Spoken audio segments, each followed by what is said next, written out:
Hi guys, আজকে আমি তোমাদেরকে দেখাবো যে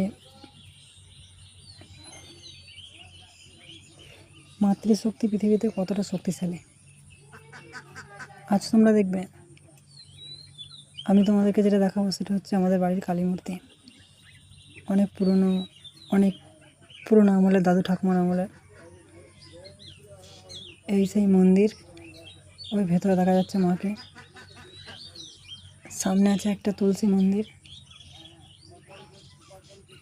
আজকে সকালে আর কালকে সন্ধ্যের দিকে একটু বৃষ্টি হয়েছিল, তাই চারিদিকে ভেজা। দেখতেই পাচ্ছ যে চারিদিকে জল জমেছে। এখন আমি তোমাদেরকে দেখাবো যে এটা মায়ের একটা ফুল গাছ।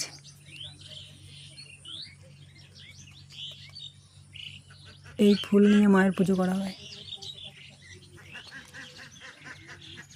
একটা পেয়ারা গাছ আছে সামনে।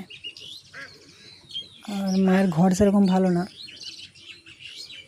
খারাপ হয়ে যাচ্ছে আস্তে আস্তে। দেখতেই পাচ্ছ যে অ্যাডভাস্টার দেওয়া একটা চাল। এখন আমরা চেষ্টা করছি মায়ের জন্য একটু ভালোভাবে ঘরটা তৈরি করার। এখানে 2-3টে অ্যাডভাস্টার একটু ফাটা আছে, জল পড়ে। তো চলো তোমাদেরকে দেখাই মায়ের মূর্তিটা। দেখো তোমরা মায়ের মূর্তিটা, চলো তোমাদেরকে খুলে দেখায়।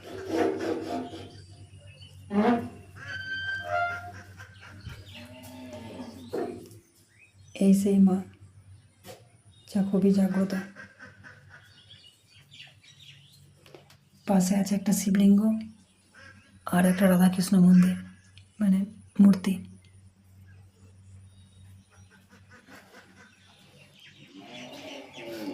আগে শুধুমাত্র এই ঘরটাই পুজো হতো, এই ঘটের মাধ্যমেই দেবীকে আরাধনা করা হতো। এখন মাকে মূর্তিতে আরাধনা করা হয়। তোমরা সবাই মায়ের মুখটা দেখো।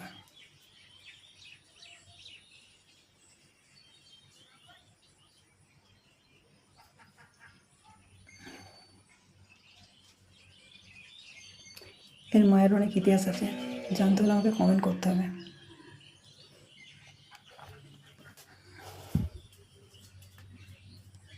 এই আমাদের মা। তোমাদের কাছে একটা অনুরোধ করবো, সবাই আমার চ্যানেলটা লাইক করে দাও, সাবস্ক্রাইব করে দাও, কারণ চ্যানেলটা নতুন। আমি পরের ভিডিও নিয়ে আবার আসবো।